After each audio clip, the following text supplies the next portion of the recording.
Good morning, good evening, and good afternoon from wherever in the world you're joining us today. Welcome to the SpunkGo webinar. Today's speaker is Lipi Srivastava. She is a leader in transforming digital HR and talent development across the Asia-Pacific region. It is my greatest pleasure to welcome Lipi to talk about why wellness is not optional anymore. Just a side note, Q&A will be done through the chat feature after her presentation, where she will answer questions. SpunkGo is an all-girls global student organization where proceeds go to charity. And with that, the floor is now yours. Thank you, Netra, and thank you, SpunkGo, for giving me this opportunity. Hello, everyone. Yes, from my part of the world, it's already evening, so a very good evening. And of course, a good afternoon or wherever you are, like Netra mentioned just now. Lovely to be here. So today's topic is wellness is not an option anymore. This is a very relevant topic in today's world. There are multiple reasons why we're looking at wellness, health, and all of those around this area. I will quickly walk you past some of the, different statistics related to wellness. Are you able to hear me? Yes, we can hear you. Somebody is saying no. Could you check? Yes, I Okay. think you're audible to everyone. Okay, great. So without further ado, let me just quickly jump into the presentation that we've put together for y'all and share with you what we have in the agenda today. So introduction very kindly done by Netra, so I'll not get into my own introduction again. Just to add to what Netra mentioned is that, yes, I have been in the corporate sector for around 25 years now. Primarily in the HR human resources space. And right now I'm working in Hong Kong. And again, there are aspects of the corporate world where we do focus on wellness, health, and, mental and physical well-being and all of that. I will also share a little bit about that with you if the time permits. So we'll look at the evolving landscape. Why is this topic important? And what does it mean to all of us? And then call for action. What are some of the few tips that we can really imbibe? And then in the end, I will also walk you through a little bit about my own story, why this is so close to my heart, and this topic is really very personal to me. So if we look at the evolving landscape, so these are some of the trends in the health and wellness sector currently. So, the growth is expected to be at 6.16 trillion USD in 2025.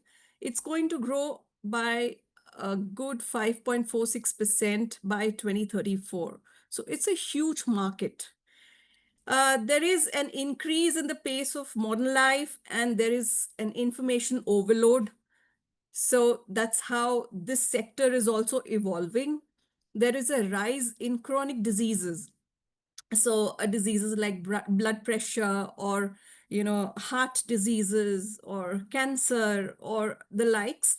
Obesity, these are some of the chronic diseases. There is definitely a rise in these. And therefore, people are far more aware and they are far more demanding when it comes to managing their health and also looking at health solutions. I'm from an insurance sector industry. So, of course, this is also a topic which we heavily focus on within the organization as well outside, of course, because some of the products that we put together are around health and wellness. So nutrition and weight management is also very much in focus these days because of the kind of lifestyles we have. A lot of our nutrition also gets accommodated and, we do not really have the current kind of diet. I will not be dealing a lot into this specific particular topic of nutrition, but that's also a very big area of focus in the current landscape. Then, if 43% of the individuals are considering anti-obesity treatments. So you can see, and this is a global figure. This is by the World Health Organization. I have taken some of the statistics from WHO or UNESCO. When I share this document, then definitely you will get the sources from where we've taken these numbers. So it's a huge number. Nearly 50% of the population across the globe, they're grappling with obesity. Yeah. Sorry. Do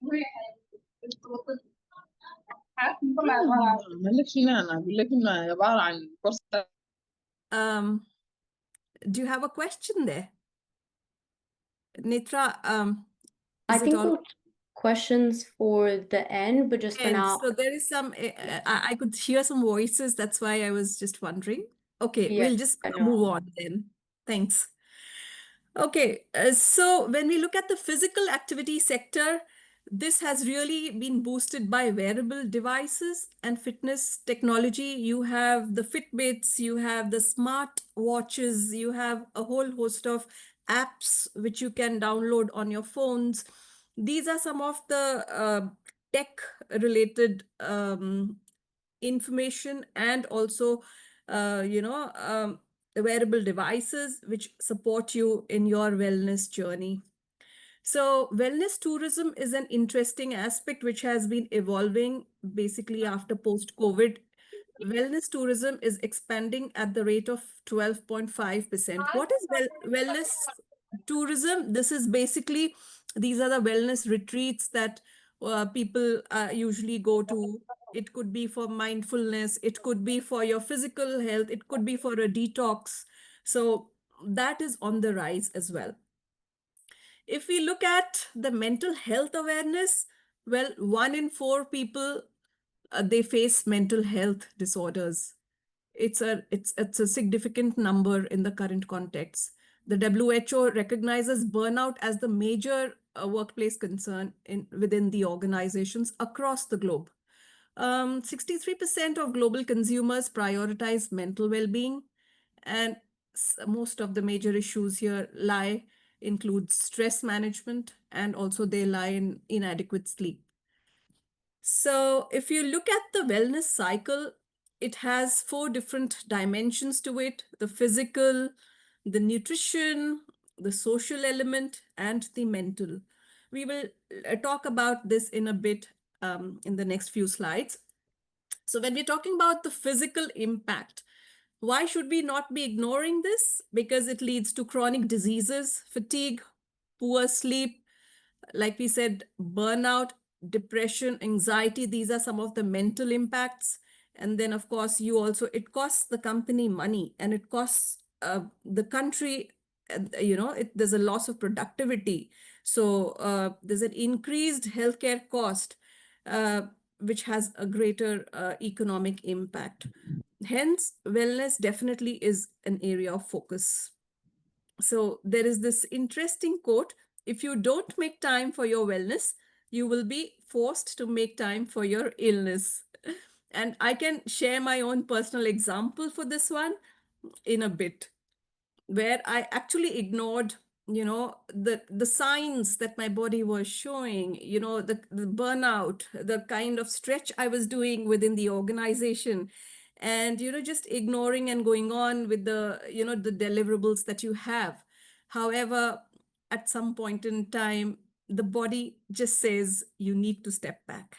You can't go on. So, and then it is catastrophic, if you reach that point where it's like you can't go on any further. You shouldn't actually reach that level. You should actually try to prevent that, possibly when you're showing the initial signs. Wellness is multidimensional. It has physical elements, emotional elements, social elements, occupational, even intellectual and spiritual. So books can be a great motivator, and books can also be a de-stressor for you when you're looking at your mental wellness and well-being. Spiritual, again, is another area which I have increasingly started believing a lot more now, and it has helped me become calmer. It has helped me heal, and it has helped me in my healing journey. So if we look at the wellness cycle, the first step is awareness. Why is this important? The second step is, what are the actions I can take? You know, let me see what are the things that I need to focus on. Then what are the actions I can take? Reflect on them. And if what I'm doing right now is not appropriate for me, I can very well adjust it. So it is not like going with the trend. It is basically about what suits me, what I need. I need to focus on that. That's where the information overload is actually a very big stressor in current scenario. Some of the other aspects to focus on, you can see that there are a few barriers to healthy living. These are basically an aging population. Some of the countries across the globe have an aging population. These mega trends are also impacting healthy lifestyle. Rapid unplanned urbanization. So wherever there is a population explosion, of course, many buildings crop up and many setups just happen. They are not planned. So that also leads to an unhealthy lifestyle. Economic instability, there are wars happening. There are so many other aspects. Across the globe, you see so many different things happening right now. A few years ago, we also had COVID, which had been rampant across. So these trends, they really deter a healthy lifestyle. There are other things like, the physical inactivity, more and more tech-enabled stuff which we're using, less we're going out into, let's say, to breathe air, fresh air, and take in the sunlight. All of that, it definitely does impact our health, overall health. That's leading so many of the people, they're obese, or there's a high BP, blood pressure. There are other different aspects which people are grappling with, and these are really growing. And they're growing at a very young age, which we need to really be mindful and focus on. Of course, social pressures, that also is impacting. It's a barrier to healthy living. If there are disadvantages during early life, so, the social exclusion or rising stress levels within the organization, and work-life balance has shifted because of, I think, because of the economic changes which are happening. A lot of job cuts, they keep happening. So that also entails a lot of mental and emotional, pressures on people. These are some of the aspects where you feel that if you work doubly hard, then your job is safe.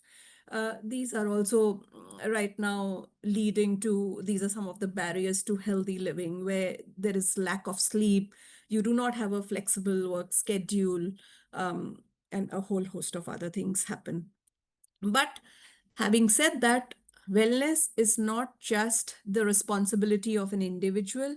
Wellness is the responsibility of the individual, where it starts with yourselves, but it also expands to the community, it expands to the country, and then, of course, the society in general. So at every stage in life, people need to look at different aspects which impact healthy living, healthy lifestyle. That's where even the environmental aspects of different initiatives, people do take care, whether it's polluting the environment or it's not.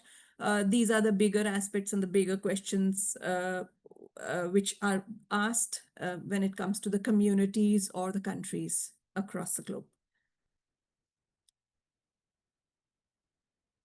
Okay, I have shared with you why it is important and why this topic. Now let's look at some of the practical tips for enhancing well-being.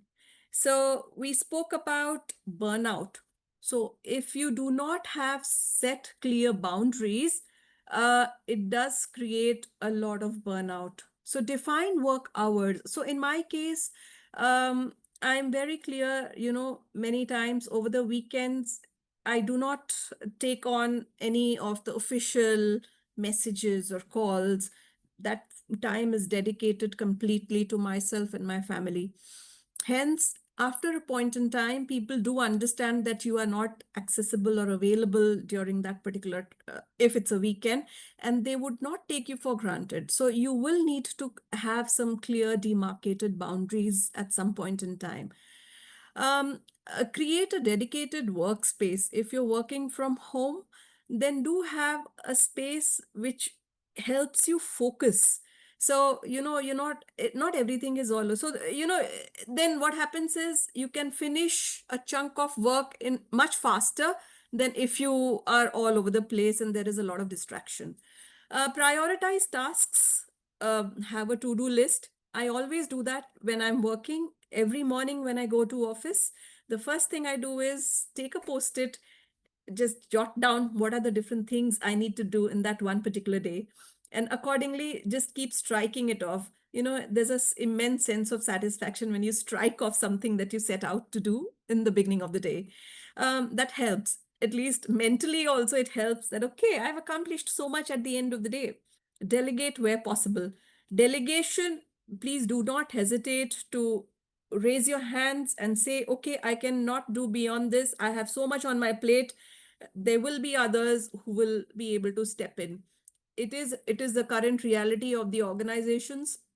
The fact is that what used to work earlier in the traditional setup, it does not work anymore currently. So now with the fluid pace at which everything is transforming and changing, let's say even the tech related transformations, not every answer is already existing and available with people. So we have to work, we have to figure it out, and we have to deliver on the fly. That's what is the key. And for doing that, we are bound to make mistakes. All of us are bound to. We don't have the answers, so we are just figuring it out. So it's important for you to raise your hands if you're grappling with a situation which is leading to a very high level of stress or you can't manage it. That helps. And people, even the managers, they do understand that this is the current scenario. Even they don't have all the answers. We are all figuring it out together. Okay. Take regular breaks.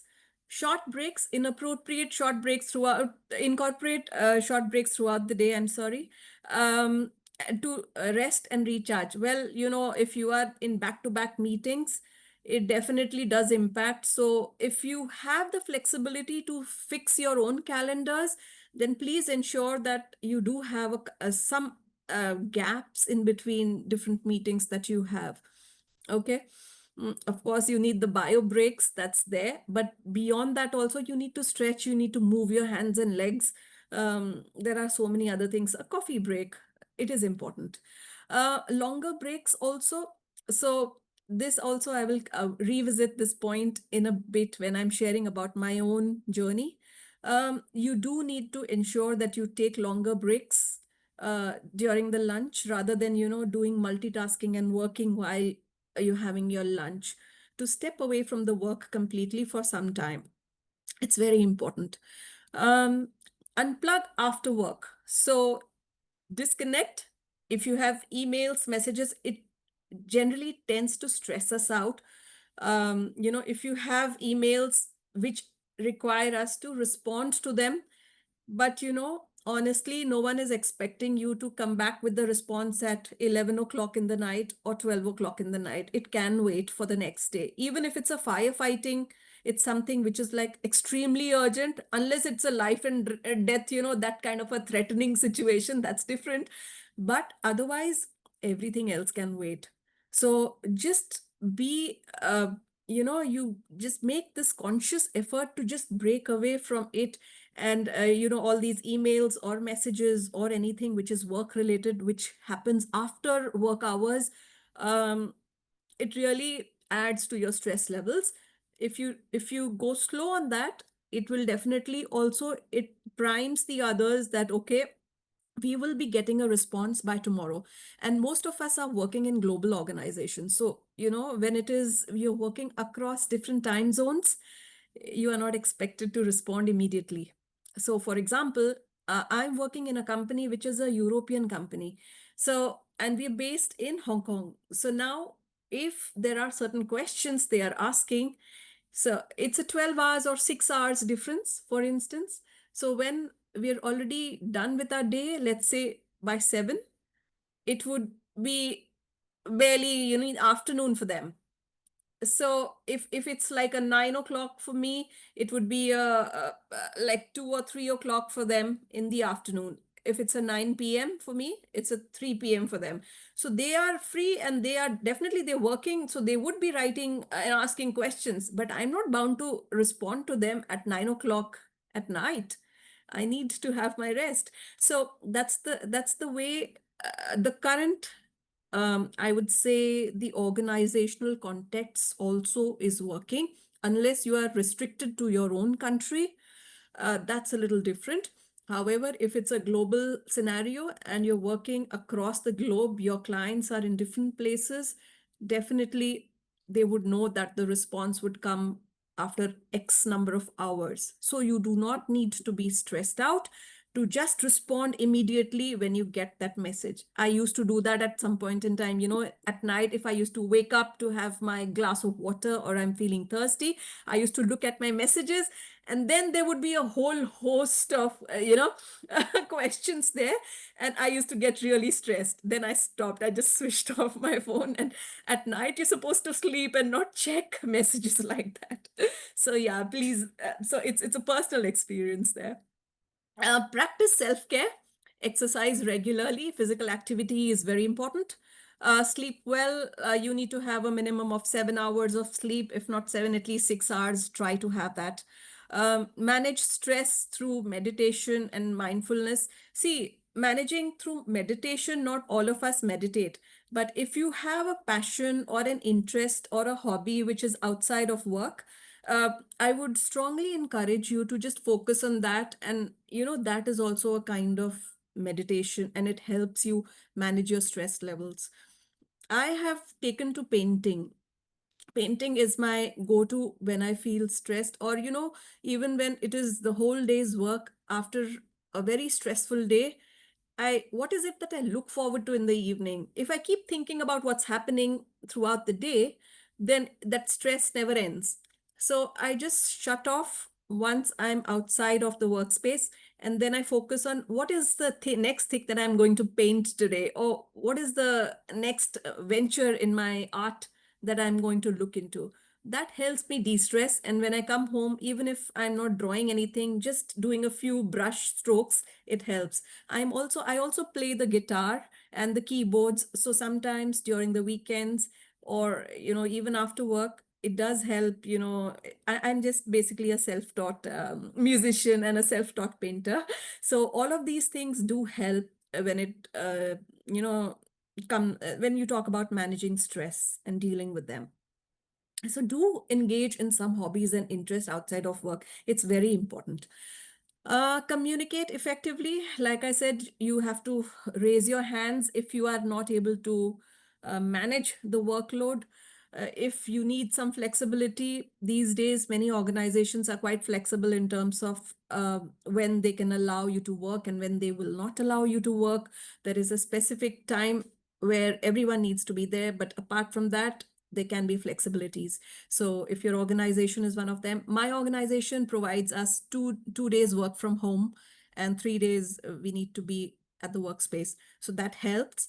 Many people choose not to take both the days. They go to work, but if you have that facility and if it helps you maintain your well-being, then I think you must avail to it and you should take it. I do it, being the talent head of HR within the HR function. So it's okay. Um, it's something with which the organization has spelled out for you, so you can take that. Okay. Um, Regular check-ins, evaluate your work-life balance and make adjustments where needed, and be flexible and willing to adapt. Okay. These are some of the few practical tips which I had to share with you. Now, coming to the question, why did I choose this topic and why is this topic so close to my heart and so important for me? Well, let me reintroduce myself again with a few more information about me, which will help you understand what I went through and how this has helped. Okay. So for me, I would like to consider myself as an optimist. I definitely am an artist because I do paint, I do music. Um, I'm a constant learner and I like to take risks and I am an adventurer. So some of these elements you will find in a few of in my story, which I'll share just now. So I'm a cancer survivor. So I was diagnosed with breast cancer in late 2021. It's not a happy state to be in. You don't know, you are so confused when first, when you hear about these things, you feel that, okay, it's not me, it has to be somebody else out there, but it was me. So, and before that, I was, like I mentioned earlier, I was stretching very much at the workspace, and I was not really paying any attention to my own health or the signals.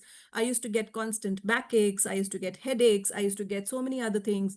But you just tend to ignore, okay, this is temporary, this is just a stretching and stuff like that. So that's where, if you have little signs, please do not ignore them if it continues for a particular period of time. So when it was diagnosed, I had to go through chemotherapy. I went through multiple surgeries. Mine was a very aggressive kind of a cancer.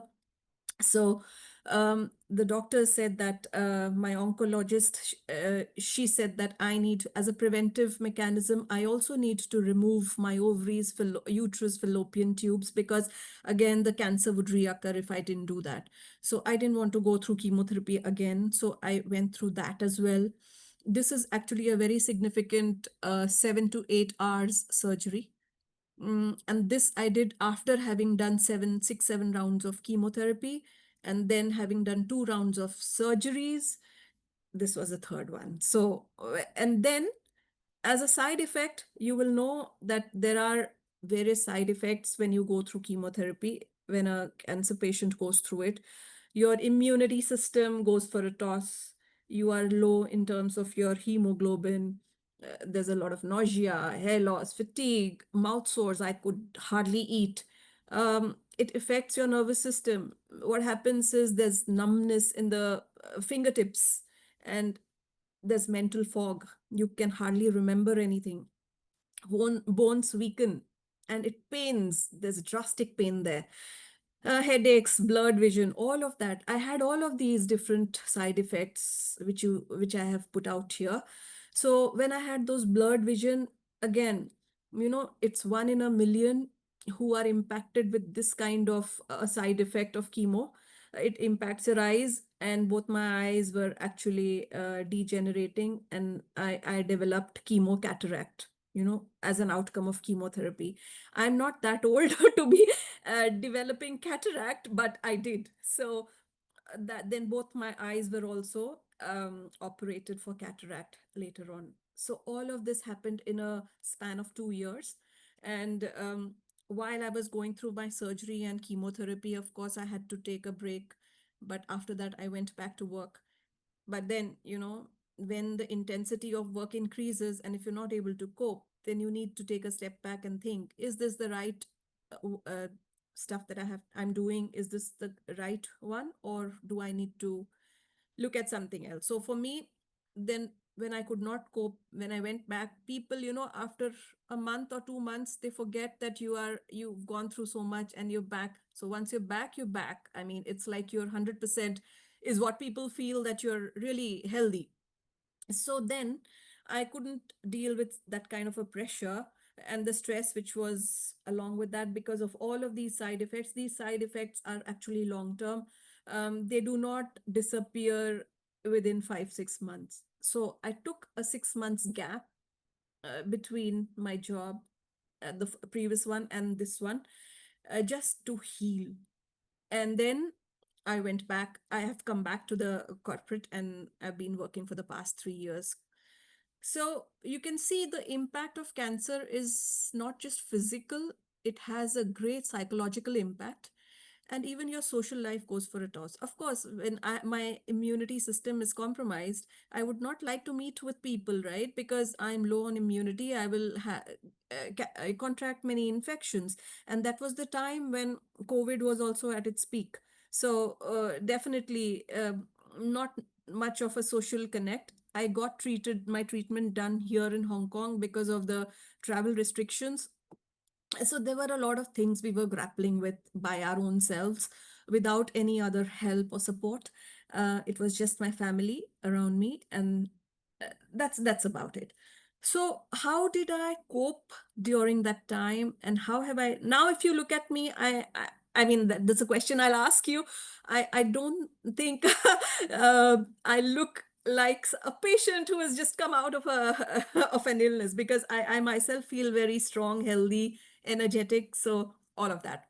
So the thing that I did was, I did not want that sense of melancholy to be around me, because I was going through so much of pain. It was quite a depressing feeling for me myself. Um, I didn't want that to impact my family. I have children. I have two teenage boys. Um, Now they're teenagers. That time they were a little younger. So I did not want that to impact my boys or my family overall. So I said, what can I do so that I do not focus on my pains? That's when, my tips of my fingers were impacted. I could not hold a pen or a pencil or anything.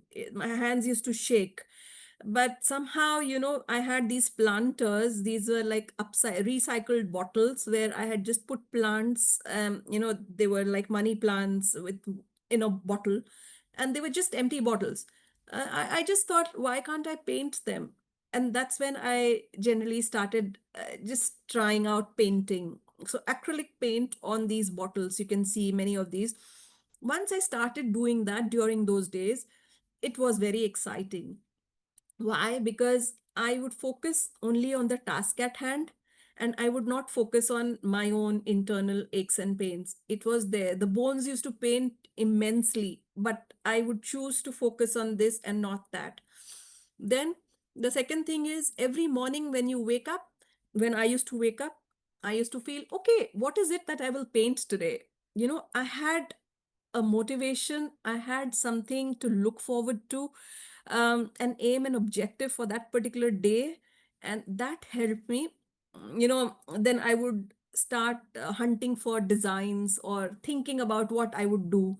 And then accordingly, I just went on, and that's how I started painting. This was like 3 years ago, 2022. And then once I painted few bottles, then I tried my hand on canvas. These are some of the earlier initial canvases that I painted. Many of these you will find on the YouTube. These I was a self-taught artist, obviously, because I couldn't step out. My immunity was very low. So I saw on the YouTube how to paint. I did not know the difference between acrylic paint and oil paint, but somehow, you get to understand once you start doing things. So that's how I started with this, and then moved on to bigger canvases. You can see my picture over there. I just started, all that hair fall had happened, and then some little hair is growing. Those are all my paintings. All of them I had painted during that time. And these were all actually a matter of coping with my pains, my illness, and also having, or maybe spreading positivity in and around, rather than being negative and moping and, having all those kinds of negative feelings, which impacts the environment as well. So more on the canvas. These are also some of the other paintings you can see here. Um, these are all, I did not go for any classes. These are all self-taught as a painter, as an artist. And I'm really proud, because these were the initial, you can see one of the two dates, they are like March 22. So I barely finished my surgery by December 21. And this is when it's the chemotherapy by December. So it was immediately after that. There are a couple of other paintings here you can see.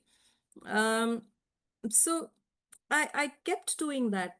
And this is something, once I started, then it was really delightful. So in the 6 months of break that I took in between the two jobs that I was doing, that was a time when I actually, first of all, painted. The second is also painted for a cause where, it was more like donating, doing those sustainable bottle art and donating them to various NGOs, or participating in some art exhibitions for a cause, painting earthen lamps. Wherever it entailed any amount of painting, I would be very happy to paint. And painting for me is for my own pleasure. It's not something which is a commercial venture. So it used to give me immense satisfaction when I used to paint. On the left top, you will see Hands on Hong Kong. That is actually an NGO in Hong Kong, where, when they deliver food packets to the elderly in the old age homes, they also have a small little card which has something written, a nice quotation or some motivating element written in there, and that card is attached to the food packets, and that's being gifted to the elderly in the old age homes. So the left hand side top, those are those cards that I painted at home and gave it to that NGO for them to attach it to those food packets. So these were all painting for a cause. Then wellness is not just about painting. I focused on other aspects. We've talked about social aspects. So I also bonded with women over wellness retreat. I went for a wellness retreat, and then I also did a couple of these. You can see on the left hand side some carpentry work, which is I created that coffee table in one of the workshops. So these are some of the things which you never really have done, but you would like to explore and just take that plunge. So I did that. I was also, and I'm still a part of the panel for mentoring at Swada Foundation. This is also for underprivileged girls. So I'm also a mentor there, and I started doing that during that time because I had time at hand. And whenever I used to feel okay, I used to do all of these things. I painted paintings on commission. There are friends who are supporters. So it's very important to have friends in and around for your own social and mental well-being. Some of them really wanted me to paint for them, and they said this specific, and then they would pay and all that. Of course, the payment was secondary. I didn't take that, but I painted something which went to a friend of mine in Dubai.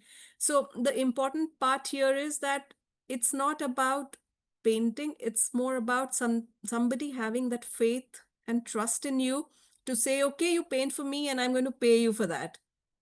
And for me, I'm not even a painter, established painter. Okay.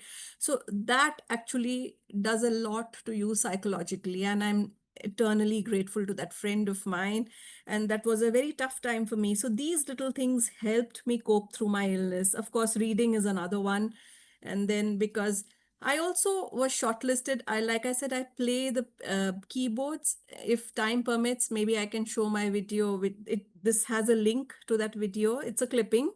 I had also applied for this. There is this International Music Awards. So just, recorded this and applied, and I was surprised to have been shortlisted. And what you see here is during my chemo days. So I have that wig on my head. It's not real actual hair. Right hand side, I went and I was a panelist at the Australian Chamber of Commerce. Talking about, so there was this event on cancer awareness. So I spoke about my story. I spoke about how I have been, healing, and what are the things I was involved in, how I'm taking care and all of that. So it also was like, sharing your story with some of the others who are in similar situations but don't know what to do. Many of them are, I also joined some of those self-help groups where, people have those conversations. So it's helpful if you interact with like-minded people, if you are going through a phase or if you're going through a certain difficult crisis. And these days, thanks to, let's say, the social media, you can very well find your own tribe to some extent if you look for it. It's not that difficult. So my journey continues. I have been, my story, I shared it in South China Morning Post. That is a newspaper in Hong Kong. And it was actually covered in the wellness section, how I dealt with my illness and what did I do for my healing. I have also done a few sustainable bottle art jamming sessions with NGOs, local NGOs over here. Some paintings for the Indian temple, which is here in Hong Kong. I'm an Indian by origin. So that also gifted them with some paintings there. And I did a few art exhibitions as well. So then there were a couple of Hong Kong wall art murals. These things keep happening. Hong Kong is a very art oriented place. So there are multiple events and opportunities which keep happening. So it was more about seeking those opportunities wherever possible, because this is a global platform. People, actually, there are many global artists who are like there, and I just started, so I'm not even in that league. But the thing is that if you have faith in your own abilities and confidence, you will find a way somewhere. So I'm not there yet, but at least in the 3 years I have been able to accomplish being part of certain exhibitions, which I'm really proud of. On the left hand side, you can see, there was an Indian affordable art fair which happened in Hong Kong, and you had like the really creme de la creme, those kind of artists there. And I actually had mine on display, and all of my hand painted bottles got sold out. And that painting behind, you can see on the left hand side, even that painting got sold out. So it was not about the money, it was more about, like I said earlier, somebody wanting to pay to buy my art, which means I'm really not that bad. So that's what is motivating, that helps. So from my journey, what I would like to say, my personal learnings is, of course, you need to set boundaries. I'll tell you my own example. When I was interviewed for my specific job, the company that I'm currently working with, I did specify to them that I would like to take certain breaks during lunch for a walk every time I'm there in the office. So you will need to please respect that kind of time that I need outside of office. And they agreed. And till date, whenever I'm at work, I do ensure that I walk and do my at least 3,000 to 4,000 steps, during that time, during lunch, after having my lunch. Everyone understands and they have been accommodated. So that ways I was fortunate. Secondly, also, you need to take breaks. That was my learning. In the previous job that I was in, I was working with a company which is like really big in Hong Kong. It's a big insurance company by the name of AIA. And I was in the digital HR space. So digital as it is a new space. So people there, you need to learn on the fly and you need to deliver. And if you're dealing with 18 different business units, which is like different countries, the time zones are crazy. So everyone wants a piece of you at their time zone. So that was very tough. Hence, my learning from that role, it was super intense. And then, of course, after that, I will not, yeah, it was super intense. And then after I fell sick, I took a pause. And then when I came back to another insurance company where I'm currently working, I did ensure that, setting expectations with my stakeholders that, okay, my availability is during this time, or I will cater to your thing. I will not let the ball drop. I am committed to finishing the task at hand, but please do not expect that to be instantaneous. It has to be at my time. It cannot be at yours. So definitely that helps if you are aligning your expectations. And then engaging in nature. Yes, that is also something which I wasn't doing enough before I fell sick. And I think now I really do appreciate the different things nature has to offer. And I do love going out for walks and focusing on, even in terms of the nutrition, it's more about the berries, it's more about the antioxidants, it's about a mindful way of eating healthy stuff. and cutting down on caffeine or other stuff. When you're working, then you will have people celebrating, and those pastries and donuts and everything keeps coming. It's like, okay, you have your little piece, but that's it. So, you become much more aware of these kind of things, and it has helped. The biggest learning for me is gratitude. I'm really grateful and thankful to God that I'm here. This is a second life for me. And I normally, to practice my gratitude, all these things that I have shown before, I mean, in these previous slides, where, it's about supporting an NGO, doing this for them, even for the ethnic minorities in Hong Kong, I'm engaged in a couple of activities there. So all of these things that I'm doing is basically paying it forward, or, trying to help the bigger society and create an impact there, actually not expecting anything in return there. And that really makes me happy. And I feel that's a part of why I'm here. It's a second part of my the second journey that I'm in right now. So gratitude definitely has taken me to places.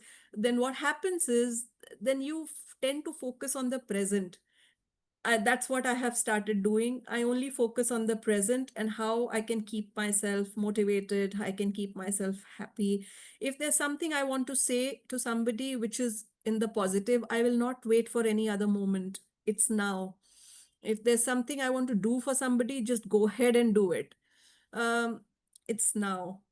We don't know about the next moment. So that's about it. In terms of my emotional well being, that has really helped me, stay grounded and also connect with people. Maintaining relationships with family and friends is a big, big emotional support. When you go through these kind of emotional crisis, it actually was something which I would say was an eye opener for me. That was the time of COVID, so obviously people couldn't visit you. But I actually reconnected with friends from school. So thanks to the WhatsApp, and then we created a group, and then that also has continued ever since. So that's there. And then of course your own family, immediate family, all these things really help in your mental health and well-being. So this has been my journey. What I would say is that one thing, I mean, from my own learning, which I could share, is that what makes you motivated when you get up every morning? You know, what motivates you? If there is something you're looking forward to for that day, that particular day, it's not about the full week or full month or full year, then it means you are self-motivated, and it means that you're on the right track. If you feel, oh no, it's just another day, then, and you're stressed out already when you wake up and you start your work, then there is cause for some reflection on what you can do. You need to step back. You need to reduce a little bit of your workload. So yeah, this was the International Women's Day at the the Indian Consulate. A few of my paintings. So this is actually just a recap on what you need to focus on. So your physical health, mental health, emotional health, work-life balance. But the most important one for me, I felt, was purpose and meaning. Finding purpose in your activities, whether work, volunteering, personal projects, contributing to society, to yourself, to your friends, whatever. So I'm very happy to paint when people, they reach out to me and they want something for their own personal. I don't, and then, some people like to make it commercial. I haven't yet made anything commercial. So for me, it's a pleasure to paint. That's why I paint. It's a byproduct. If it sells, that's fine. So whatever has sold off, in the exhibition last time, all of those art bottles, that was for a cause. It was for the Afghan war widows. We donated all the proceeds to charity there. So that's been my journey so far. And that's about me. These are my Instagram account, Artsy Lipsri. You can very well follow me on Artsy Lipsri if you want to see my artwork. And that's my LinkedIn link in case you would like to just connect. Yes. Now over to you, Netra, and for the questions. Thank you so much, Lippy, for this absolutely amazing presentation. I think the audience really resonated with your journey, especially your strength and your resilience. And your experience just proves how important wellness is now more than ever. So thank you so much for taking the time out of your day to be here and present and share your story with us. So we have a few questions here from the audience. I think your presentation was very in-depth, so a lot of these questions probably were covered within the presentation. So I guess I'll kind of touch on the more unique ones. This Okay. specific question, I think, is in context to a very competitive work environment and just in the world in general. So, in a world full of competition, how can you create a balance between your personal and professional life without necessarily falling in your professional life, maybe not getting the opportunities that you want to? Okay. Lovely question. Well, my first advice to you is that you need to be a constant learner.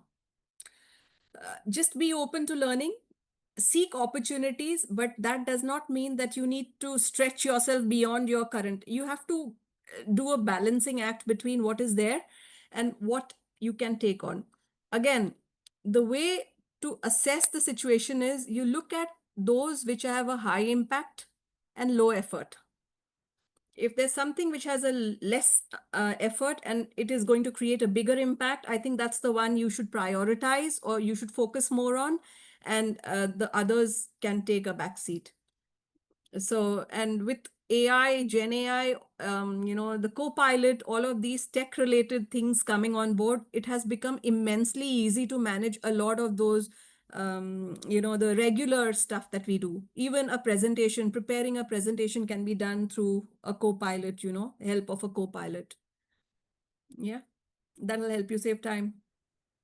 Yeah, I definitely agree. I think the phrase that you said, small tasks, but low effort, kind of giving something, it gives a bigger impact, but it requires less effort is very Yeah. helpful. So thank you so much for that. The next question, you mentioned exercise and physical well-being as a part of overall wellness, but I think a bigger question to ask is how can you stay consistent and adhere to a training or exercise schedule? Yeah, I agree with this because in a busy schedule, we do not get that kind of time. So the mantra here is basically to stay consistent with a little bit of what you're doing rather than taking so much and trying to have meet all of those every day. So for me, I started with walking and then I increased the number of steps. So that has been one thing which I started being consistent, stayed consistent, then moved on to, let's say, a Tai Chi, which is a form of yoga.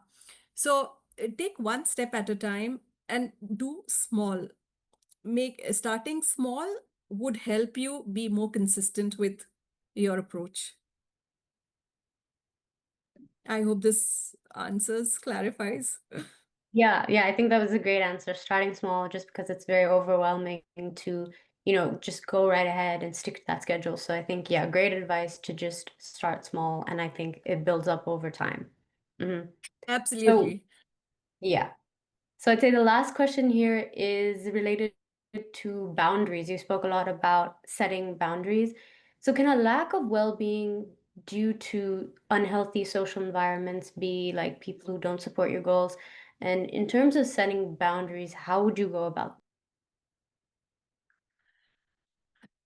Honestly, at the stage where I am, I have so many years of experience, hence I can say it with certainty and more assertiveness. I do understand this being a dilemma when you are starting off, you're really early in your careers. You cannot set boundaries just like that. You know, you will need to do some additional extra efforts when you're starting off. But like I mentioned earlier, you need to be a learner and seek opportunities that would help you learn. If there's something which is, if an opportunity is provided which may require you to stretch, but it will help you learn, and you know that learning is going to help you in the future, definitely you should take that on, right? That will be a short-term stretch, but it's going to reap and you'll have the benefits going forward in the long run. So consistently, if we are saying that we will need to have boundaries, well, that may not be a possibility in the corporate world environment, but try doing that as much as possible. We do have youngsters who are there at workspace now who would not really, they have set the boundaries that weekends are not for them. They will not respond or do anything, even when it is about, a Friday evening. Friday after 6:30, people do have plans and they would be like, very sorry, we will not be able to attend this meeting because we have plans for the evening. So there are these kinds of very direct, straightforward, expectation setting, which people are also doing. Setting the boundaries is also about asking questions. So if you have a job, if you have a task at hand, please do clarify the time when you're expected to provide the deliverables. And if you feel that deliverable, it is impractical, the turnaround time is very short, then perhaps you may want to relook and renegotiate with your manager saying, I have A, B, C, D to do, and this is E. It may not be feasible. I will need to deprioritize one to reprioritize this. So I have only so many hours in a day. So you will need to have those kind of conversations to prioritize what you would like to do, and just keep it simple and keep only a few tasks at hand for that particular day or for that particular week, so that the lesser priorities can just, take a back seat. I have done that in the past as well, you know, where you had set targets, then a boss comes and tell you, no, you have to do this. I said, so I already have these two. Now tell me, should I do those two or should I do this? So then it makes the other person think, and then you do get a solution. Yeah, I definitely agree with that. I don't think it's healthy to set boundaries in just every aspect and keep You yourself can't. stuck in a box. Yeah, but I think it is very helpful, the advice that you've given right here, right now. And just a very last question. I thought it was very interesting just because I think you might be able to relate. One of our members here has two teenagers who are studying for medicine. And so I think you spoke during your presentation about how wellness is not necessarily just a self activity, but it also is something that other people can be involved in. And so the question here is, how can this mother of two teens help in their physical and mental well-being? This is my own personal experience with my teens. I would only say just be there for them. When they become teenagers, they feel that they know it all. They do not necessarily want you even in their rooms and stuff like that. But there are moments when they really are in a mess. So those are the times when you just need to listen to them without any judgment. You need to create that safe space, psychological space for your child or your children, so that they can open up with you and they can talk about their issues, because teenagers have maximum issues, when they're teenagers, the kids. And many times I have felt personally that I'm not able to reach out because they have that barrier, invisible barrier. So it's very important for us to make that safe psychological space for children to come and talk to us. And that's how we can support them if they're going through certain situations. And honestly, there are many situations that people or children face these days, which we haven't faced while we were young. But we can figure it out together with my experience and with his or her experience. Together, if we talk and discuss it, it would be a better solution rather than they trying to grapple with it alone or me trying to give a solution which may not, it's not all size fits all. So that's very important. The second thing is also about, I know teenagers love to have their kind of nutrition. The diet is not nutritious usually. So they'd like to have fast food and junk food and all of that many times. It's very, it would be helpful and healthy to initiate them into doing some, going to the gym or a walk or something if they are not already doing it. And it has helped me. My teenagers have these magnesium tablets. If you have magnesium and calcium, it really helps manage a lot of the different it gives you strength. So I wouldn't recommend any other medicine but this, because it's a personal choice, which I have actually seen happen, I'm saying. But for me, more than the nutrition, it's the psychological or the mental connect that you have with your child. That is definitely going to go a long way, because tomorrow they're going to be going out into the world, into the universities. They're not with you, they're not. But if they are facing some issue, they should not feel that mom is going to judge me, I'm not going to share this. They should be frank enough to share their issues with you, so that you are able to come, help them out. I think that's a wonderful note to end this session off with. So thank you so much again, Lipi, for this fabulous presentation. And I think the audience as well has really, really caught on to your strength and your bravery as a cancer survivor. We're getting so many lovely messages in the chat box here about your story being very inspirational, and, the advice that you're sharing being very applicable in everyday lives. Thank you so much. Thank you to the audience as well for engaging in such a lovely manner with so many good questions and having great conversations ahead. Thank you, everyone, and have a good day ahead.